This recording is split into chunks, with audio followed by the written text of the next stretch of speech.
There just aren't many things Rockstar get wrong in their games. Each release is masterpiece after masterpiece, with meticulously crafted worlds, enthralling storytelling, and the wackiest and most memorable characters. Even the occasional bugs and glitches you might come across somehow enhance the experience. What can be an annoyance or a game-breaking issue for most studios become legendary features for fans of Rockstar titles. Red Dead Redemption 2 is about as perfect can get. Modern gaming is barely catching up to Red Dead 2's level of detail and graphical beauty almost an entire decade later. Just goes to show how far ahead of the times Rockstar are with every single one of their launches. Although for a game so well produced, there are still a few imperfections that simply cannot be overlooked. And in this video, I'll be going over all the inconsistencies I could find in the story and world of Red Dead Redemption. No further introduction needed, there's a lot to discuss, so let's get on it, like ugly on your mama. The first plot hole I have never been able to understand is one of the first things we see in the story.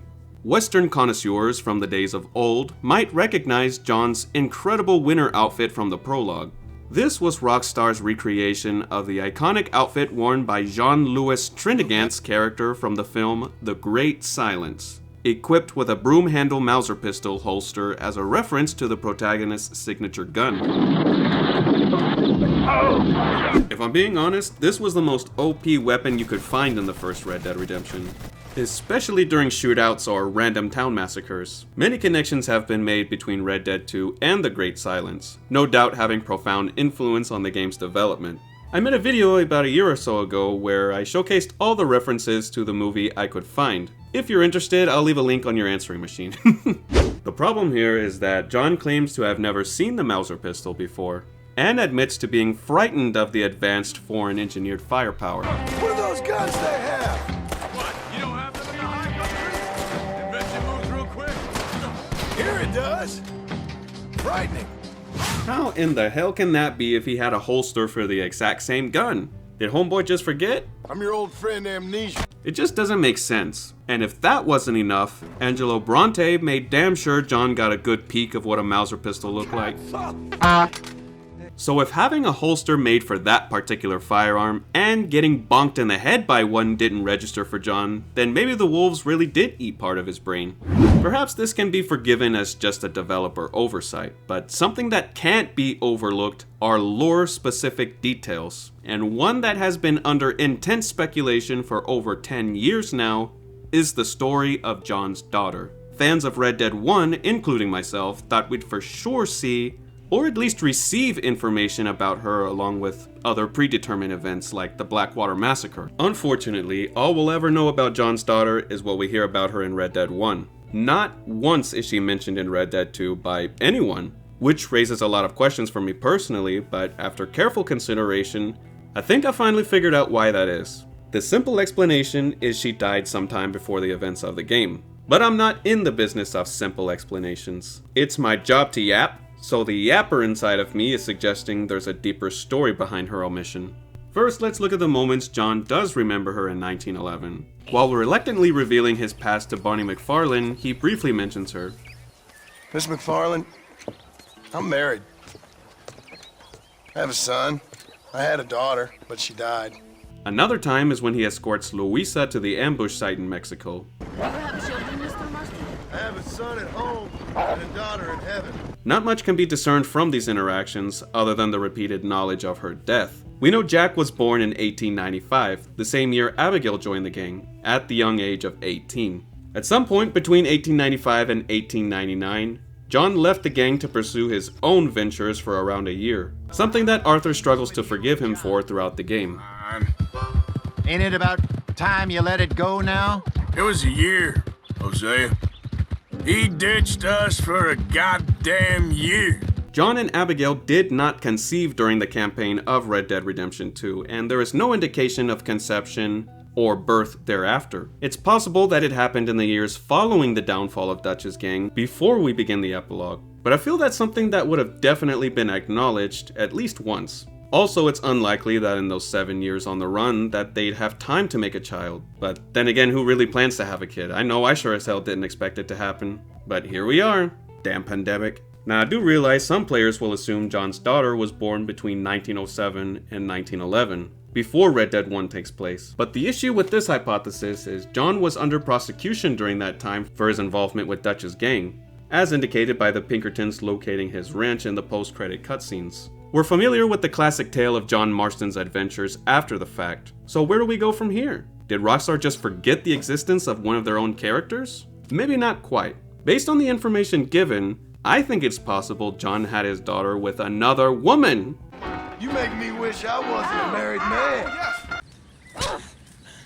Arthur had a family on the side outside of Dutch's gang, so who's to say John didn't do the same? Although specifics aren't clarified. This was either before he met Abigail, or it was when he abandoned her and Jack for a year, then decided to go back when his daughter died. Which sounds awful, but you never know. Maybe someday we'll know the truth. John's daughter is a plot hole that can be explained to some extent. Unlike the MacFarlane's barn, to this day I still question just what in the hell went through the dev's mind to not include it in the epilogue, along with basically all the other structures that are there at the ranch in the first game. When Bonnie gives John a tour of the ranch in the introduction, she claims that the barn was built by her father Drew when she was just a little girl. There's our barn. Survived many a harsh winter, that has. Paul built it himself when I was just a little girl. A few missions later, she gives us her age. I'm 27 years old and I have rarely left Hennigan's stead. Alright, let's start working the numbers. According to this timeline, if she's 27 in 1911, then that would make her 15 in 1899. And the barn is still nowhere to be seen. She's far too old to be considered a little girl after 1899, so I can say with 100% certainty, I have no idea why Rockstar would fuck this up as royally as they did. She's even included in Red Dead Online, which is a year before the events of the main campaign, and she looks nothing like a teenager. If anything, she looks way older than she did in 1911. A blatant act of disrespect to their own lore. New Austin in its entirety is all wrong in Red Dead 2. I don't even know why keep it, to be honest. What's really weird, now that I think about it, is what in the world was this dude up to? In case you don't know who this creep is, he has a letter to give you that he wrote to his betrothed. Regrettably, his betrothed was a 14-year-old. You're not Elvis, dude, you've got some explaining to do. But back to the subject of New Austin, since I'm so passionately upset by its inclusion in Red Dead 2. If you played Red Dead 1 prior to experiencing the second game, then you'll understand the disdain us Red Dead veterans have for this so-called new and improved original map. It was more of a slap in the face than a pleasant surprise. Despite appearances, New Austin doesn't have a place in Red Dead 2's story, canonically speaking. John makes it clear on several occasions in Red Dead 1 that he'd never been to New Austin before. In one of the first missions with Bonnie, for instance, John states that the gang's previous ambitions to move out west never came to fruition. How well do you know New Austin? I don't. We talked about coming down here many times, but never made it. Who's we? Me and the folks I used to work with. The epilogue of Red Dead 2 just gives our already established narrative double middle fingers with extended thumbs out, forcing us to travel to various desert locations 4 years prior to John's now false claims that he'd ever stepped foot in New Austin. It's kinda ridiculous hearing John pretend to sound like he'd never been on that side of the map before, like he and Sadie didn't go down there and tear shit up.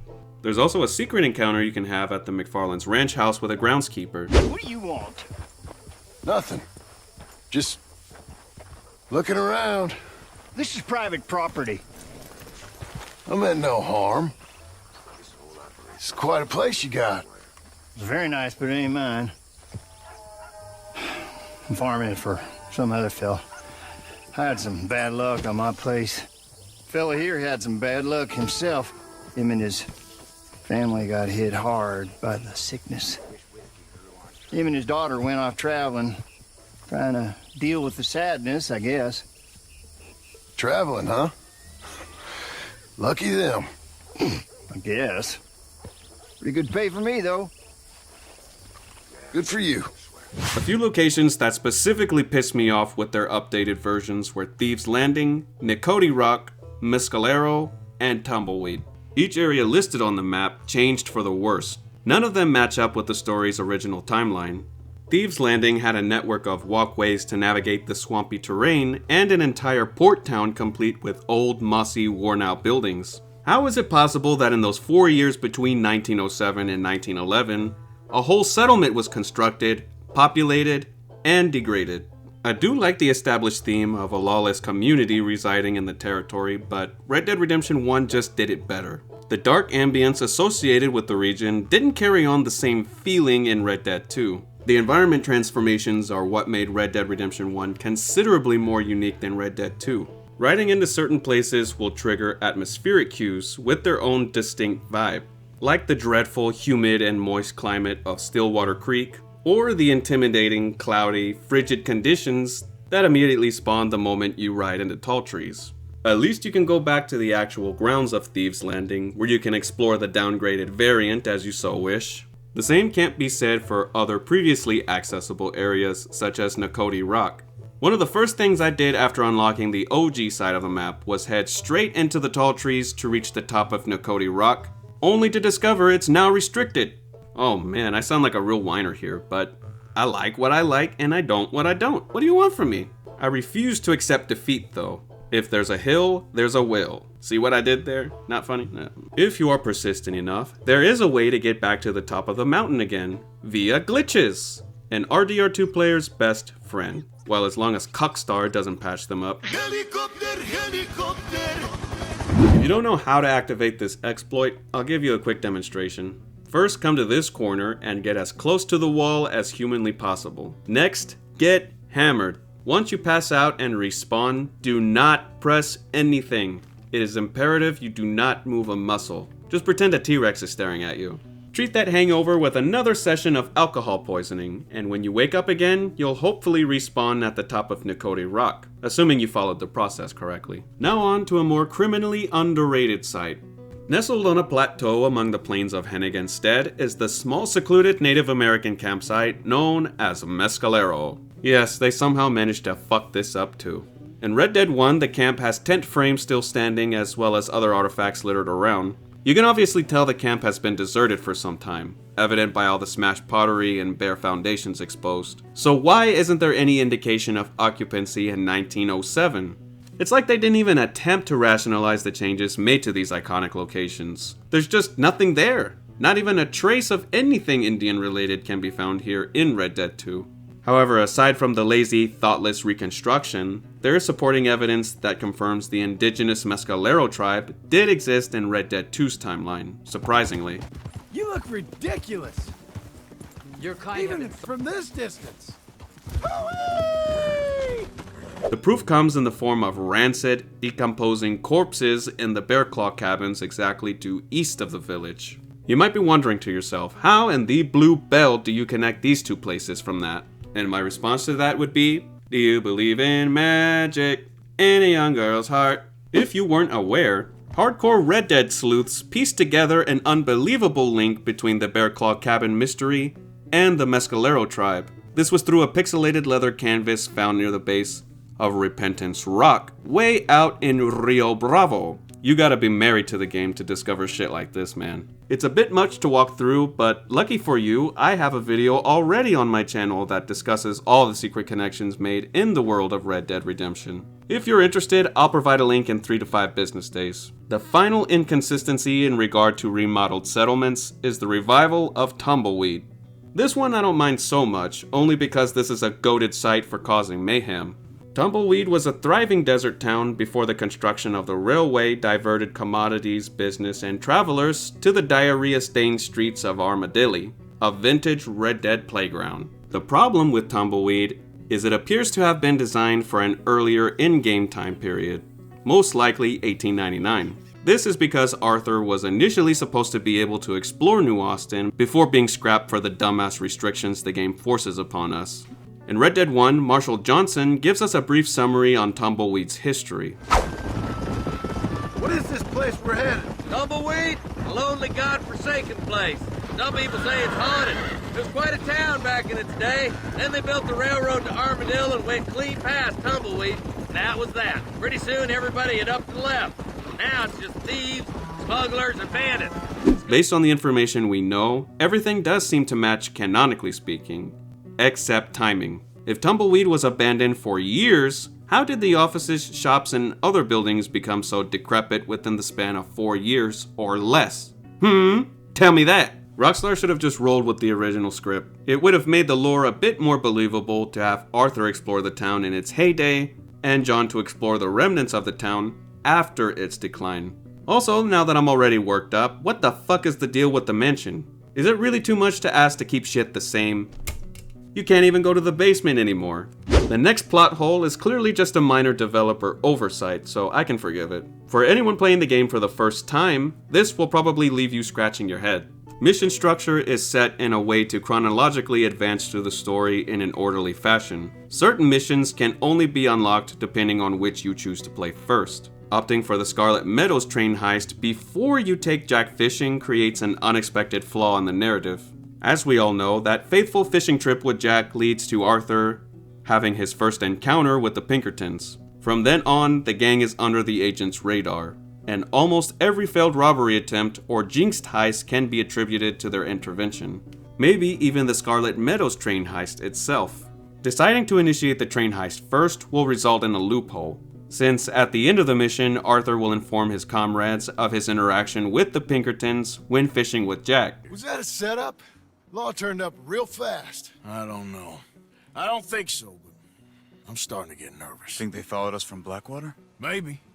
They found me already near Horseshoe, but I think this law was just local. But how can that be if we've yet to complete that mission? They could have easily just added a different line of dialogue here, like they've done in other situations similar to this. But instead, they'd rather break the immersion. They could have also cut the dialogue out entirely if the heist was chosen first, just like they've done with a variety of different things in the past. Cutting content isn't always the best move though, because then we're left with incomplete or missing content. And if there's one thing I hate, it's wasting my time on discontinued mysteries. Ahem. In the Widow side missions, during the depressingly beautiful Chapter 6, we are introduced to Charlotte Balfour, a recently widowed city girl inexperienced with life off the grid, hopelessly awaiting her inevitable demise, if she does not receive help soon. Fortunately for her, she meets her knight in contagious armor just in the nick of time. Arthur spends the next few visits with Charlotte going over the basics of survival out on the old frontier. I guess she didn't realize she was less than 3 miles north of civilization the whole time. Although I'm sure she'd figure that out pretty quick, right? I mean, there's absolutely zero excuse for her starving to death out here. You can always come around later when you have time to see how she's managing. Instead, we find the emaciated body of Big Al. Anyway, what I'm aiming at here is in the last stages of these side quests for Charlotte, Arthur will suffer one of his coughing fits while having stew with her. When he wakes up the next day, he finds himself in one of Charlotte's rooms with a letter on the nightstand. If you've played through this side quest at any point, can you tell me what's wrong with this picture? I'll give you a hint if you can't figure it out. It's in the letter. Charlotte calls our boy by name. My dear Arthur, I have gone out hunting. Not a phrase I thought any pen of mine would ever ink. I don't know about y'all, but I sure don't remember Arthur telling her his name. How in the world did she know? Did she search through Arthur's things while he was out? Or is she a witch? I wish that there was something else that I could do. Ma'am, you have done more than enough. Please, call me Charlotte. Arthur Morgan. Well, you take care of yourself, Arthur.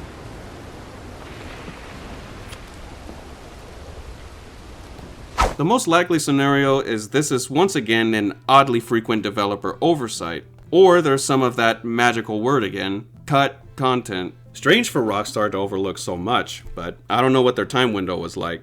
It was constantly delayed like GTA 6, so maybe there really was an incomprehensible amount of things that were removed from the final game. The onslaught of content removal continues with this next mystery that leads to nothing.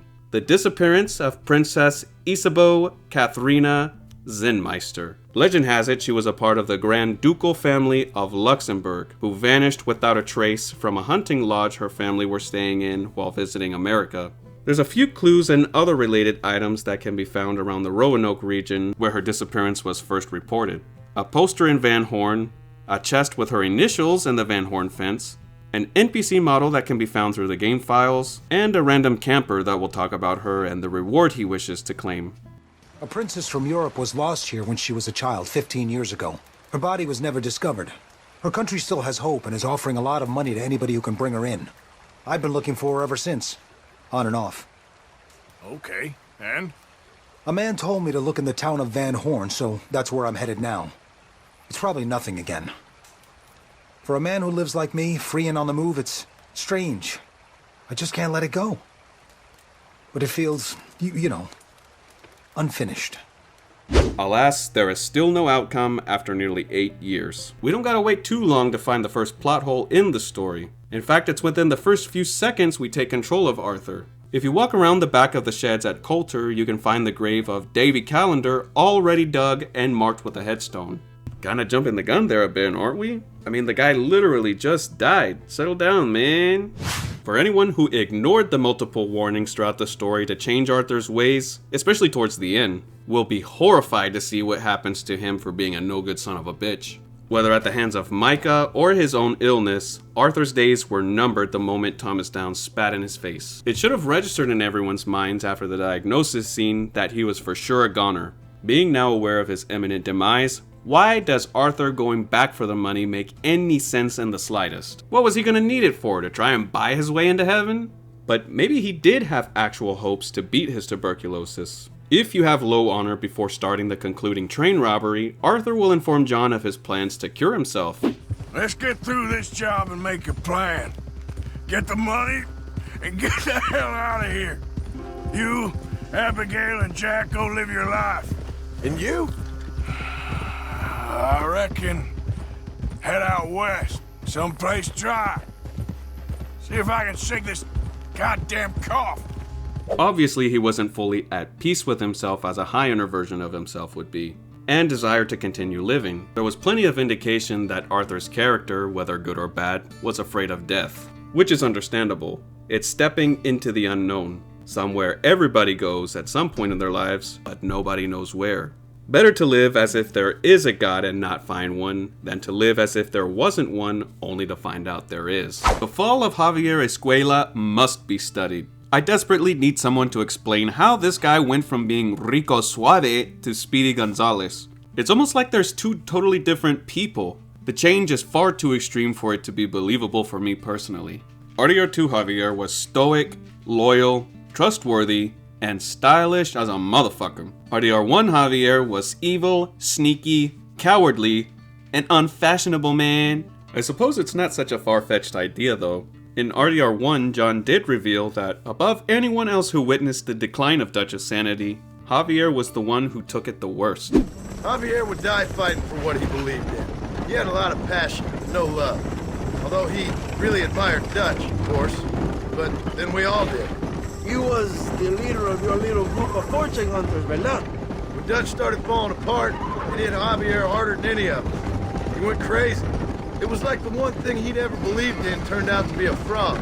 Javier was arguably the most loyal follower of Dutch. Dare I say, even more so than Arthur. But to have your idol turn out to be a fraud must hit like a truck. Therefore, the shift in Javier's personality and morals is understandable from the perspective of Dutch acting as the main catalyst. Another contradiction to a persona is seen in this fan-favorite character, the most experienced member of the gang who has seen it all, done it all, and probably fucked it all. The one, the only. Always starts the fun and never stays lonely. Ladies and gentlemen, children of all ages, put your hands together for everyone's favorite Uncle, the one-shot kid. In Red Dead Redemption 2, we all know Uncle for his jolly, optimistic attitude that left us with some of the best and funniest memories from the game. Charles, have I ever lied to you? I hardly know you. Exactly. However, in Red Dead 1, there's quite a dramatic change to Uncle's behavior. His entire demeanor is way off. The jolly disposition is replaced with a sour mood, and his smile has faded into a grumpy old bastard. Who broke this man's heart? Why and how did this happen to poor Uncle? It's just been 4 years. I think the answer was in his living quarters. Just look at who he shared a roof with. Dealing with John and Abigail's crap all the time could have made anyone lose their minds. There's no rest when John's around. There's no peace when Abigail's around. And there's nowhere safe when Jack's around. But let's just say there was a more natural cause for Uncle's grouchiness. He wasn't exactly no spring chicken anymore. Far from it. If Uncle was already an old geezer in 1899, then he was ancient by 1911. Age will make anyone grumpy. Let's not forget he also had a particular fondness for booze. Alcoholism can make you a real bastard to be around too. There's so many factors that come into play, it's hard to say which one made him so bitter in his old age. Could have been a combination of everything. Alright, who let this next one slide? I want the guy right now. For 16 years, we've made sure to always keep away from any source of water when playing as Johnny Boy. Water is like John's kryptonite. John's lack of swimming skills was an implemented feature in the epilogue to pay homage to the original game. Outside of the epilogue, you can expose NPC John Marston for what he truly is. A fantastic swimmer, of course. John, are we dead ass? How could he do this to us? Everything I've ever known about this man has been a lie. I don't see why they couldn't have an insta-death mechanic similar to Red Dead 1 if John accidentally deletes any members of his family, Rufus included. Catch! The main reason Arthur chose to save John was for him to have what he couldn't. He couldn't fulfill his dream, so he wanted to give John a chance to live it for him. Instead of taking Arthur's advice, John goes against his dying wish and screws everything up for himself. The beginning of John's path to self-destruction starts just before the epilogue's intro. His family is on the run yet again, all because of John's stupidity. He basically nerfs some poor dude all for looking at him funny. How does that justify offing someone? He kinda deserves what he gets if we're being honest here. Nearly everywhere John travels to in 1907, he leaves a very easy trail to follow, a clear line of crumbs which guided the law right to his doorstep. Revealing his identity to everyone was very uncharacteristic of John. Why go under the alias of Jim Milton if he was just going to tell everybody his real name either way? He says it once in the Valentine Saloon with Sadie, which the agents used to pick up his next whereabouts. John Marston! It is good to see you. I thought I heard a rumor you was alive. Jim Milton, that you? Guess I didn't do a real good job of hiding my identity. We didn't hear nothing about you. You killed a feller up by Roanoke? Sure did. I thought that sounded like you and Abigail and Jack. Hector makes sure they know his name on Mars, which causes the confrontation on the road with the brother of the guy that John killed. Maybe try Marston. John Marston. It's a long story. Okay, John Marston. Marston... Nope, nothing here for that name. Then he proceeds to make the worst mistake of his life. More terrible than marrying Abigail. He applies for a loan at the bank. With his real name. What on earth was he thinking? Uncle of all people knew this was a horrible decision. I was in the bank borrowing the money. Well, that's even worse. Yeah, you can run from a bounty, John. You can't run from a bank. Should have stayed with Rip Van Winkle. The end of Red Dead Redemption 2 left more questions than answers. Maybe to set up sequels. The main curiosity I have, as I'm sure others do also, is why was John the only member of Dutch's gang who was prosecuted? Why weren't any of the remaining gang members arrested? Was it because John was the only one who didn't maintain a low profile? He gained more notoriety than the others in the post-gang life, so that could serve as the reason, and who knows, maybe they were brought in. We don't know what happened to Trelawney, but it's assumed he moved on to raise his young family elsewhere. You'll no longer be able to hear him in his apartment in Sandy after Chapter 6. Trelawney, that's you in there? Arthur? What on earth are you doing here? I can't speak now. Sorry. Can we catch up in the office on Monday? Same with Karen, though it's common belief that she drank herself to death. Unfortunately, we don't know what became of her in the end, but Tilly's letter to John seems to verify the idea that she's deceased. I like to believe that she went down to old Mexico. Good morning. You ever think about going back to Mexico? Why don't you sit a while? At least not for now. It's a long story. I'd like to go there one day.